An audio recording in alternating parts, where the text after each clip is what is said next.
Hey there, and welcome back to Understanding Depression. I'm really glad you're here today. In this episode, we're going to dive deep into something that often flies under the radar in mental health conversations: dysthymia, also known as persistent depressive disorder or low-grade depression. You might have heard people say things like, "I'm just always a little down," or "I've never really felt happy for long," and brushed it off. But for some people, this isn't just a phase or personality trait. It's a condition, and it's real. Before we begin, don't forget to like, comment, subscribe, and share this podcast with someone you care about. You never know who might need it. So grab a cup of tea, take a deep breath, and let's explore this often overlooked form of depression together. Dysthymia, or persistent depressive disorder, PDD, is a chronic form of depression. Unlike major depressive episodes, which come in intense waves, dysthymia lingers. It's like a gray cloud that never fully lifts, present every day, even if it's not pouring rain. People with dysthymia might not even realize they're experiencing a form of depression. They may describe themselves as gloomy, tired, or just not the cheerful type. But under the surface, there's a consistent low mood, low energy, low motivation, and a lack of joy. The symptoms might be milder than major depression, but they last much longer, sometimes for years, even decades. And that long-term persistence can seriously impact someone's quality of life. Let's talk about what dysthymia actually looks like. Because it's subtle, it often gets missed. Some common signs include low energy or fatigue, trouble sleeping or sleeping too much, poor appetite or overeating, low self-esteem, difficulty concentrating, hopelessness or pessimism, feeling down or sad most of the day.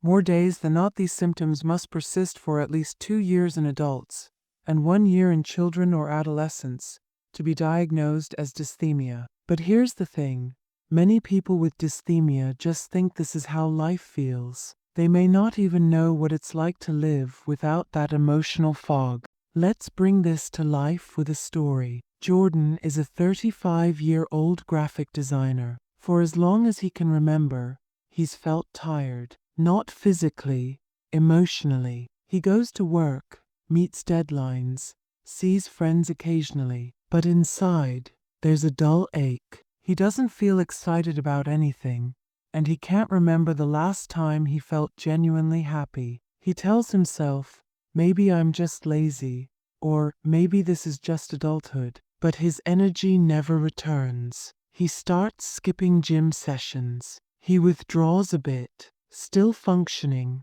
but joyless. Years pass. It's not until Jordan's partner notices how rarely he smiles and how deeply tired he seems that they suggest therapy. That's when he first hears the word dysthymia. One of the most challenging aspects of dysthymia is how easily it's overlooked, both by the people experiencing it and by those around them. Because individuals with dysthymia can still go to school, hold down a job, or maintain relationships, it doesn't always look like depression from the outside. It's quiet, it's hidden, and often, people learn to function through it. Even doctors sometimes miss it, especially if the person never brings it up. Many people with dysthymia don't know how to describe their feelings. They might just say, "I guess I'm just not a happy person." But make no mistake, this is depression. And just because someone appears okay doesn't mean they aren't silently suffering.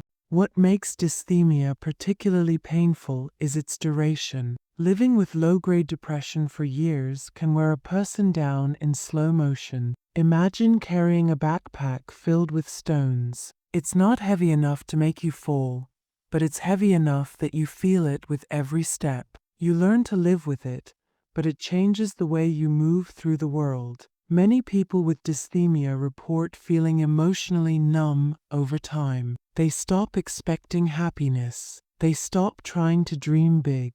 They tell themselves that maybe this is just how life is. This erosion of hope is subtle, but it's powerful. And over the years, it can lead to something called double depression, where a person with dysthymia experiences a major depressive episode on top of their chronic symptoms. So what causes dysthymia?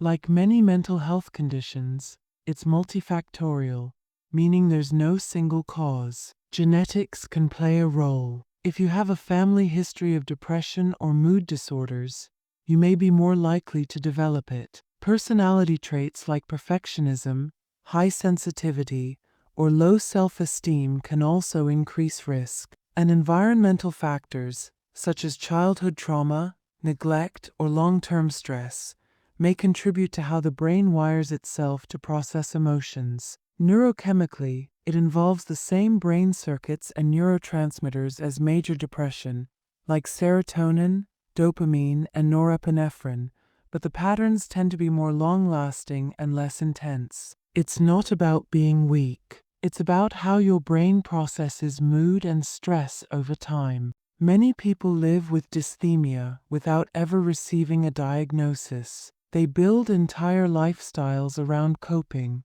without even realizing it. Maybe they avoid social gatherings because they feel emotionally drained. Maybe they stick to repetitive routines that don't require much energy, or they stay in jobs they don't enjoy because they don't believe they deserve better. They learn to push through or numb out. Sometimes they use food, alcohol, overworking, or even humor as a shield. And because the world often praises productivity over emotional wellness, they may be seen as strong for surviving while suffering in silence. The good news?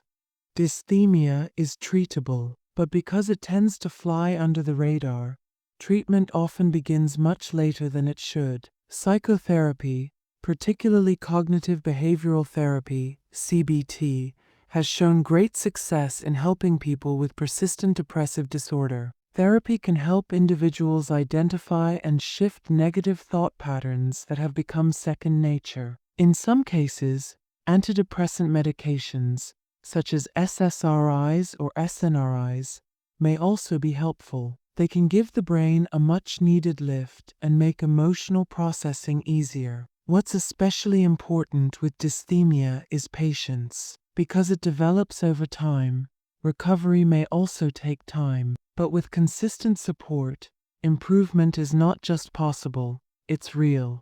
Recovery from dysthymia isn't about suddenly feeling amazing overnight. It's more like thawing out after a long winter. In the beginning, therapy might feel awkward or unfamiliar, especially if someone spent years not naming their emotions. But slowly, the fog can start to lift. Sleep might improve. Motivation creeps back in. The small things begin to matter again.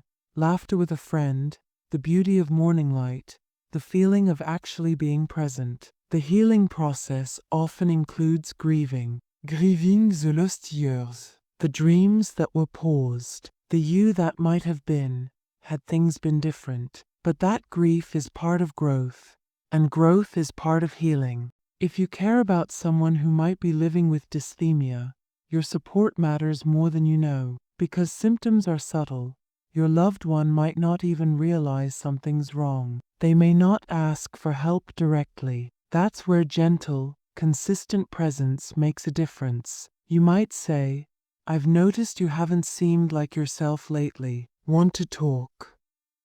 You're not a burden. I'm here, even if you don't have the words yet. Have you ever thought about seeing a therapist?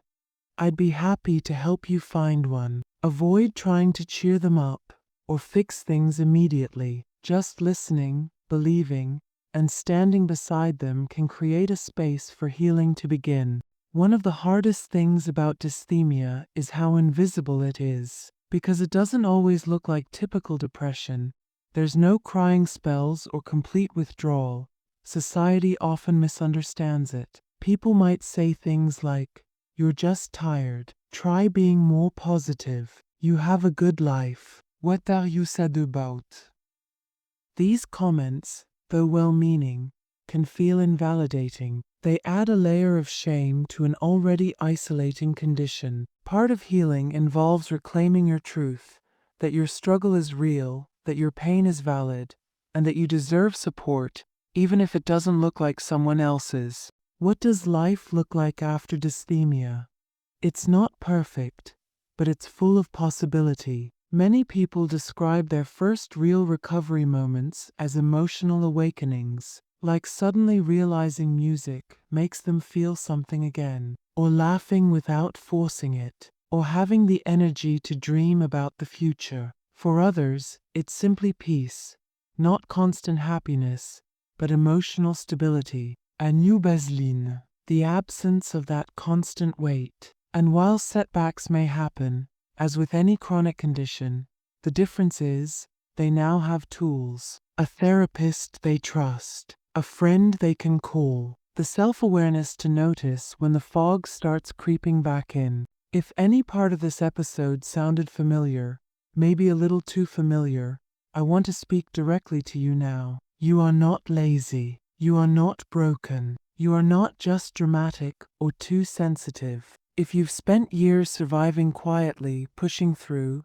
smiling when you didn't feel it, I see you. Your pain may have been invisible, but that doesn't mean it wasn't real. You deserve help. You deserve support. You deserve a life that feels like more than just getting by. And no, it's not too late. Thank you for being here and listening to this important conversation about dysthymia, a condition that hides in plain sight, but impacts so many lives in deep and lasting ways. Whether you're navigating it yourself or supporting someone who is, I hope this episode has helped you feel a little more understood, a little more informed, and a little less alone. If this resonated with you, please take a moment to like, comment, subscribe, and share it with someone who might need to hear this message. Let's keep creating safe, informed, and compassionate spaces to talk about mental health. Until next time, stay mindful, stay kind, and remember,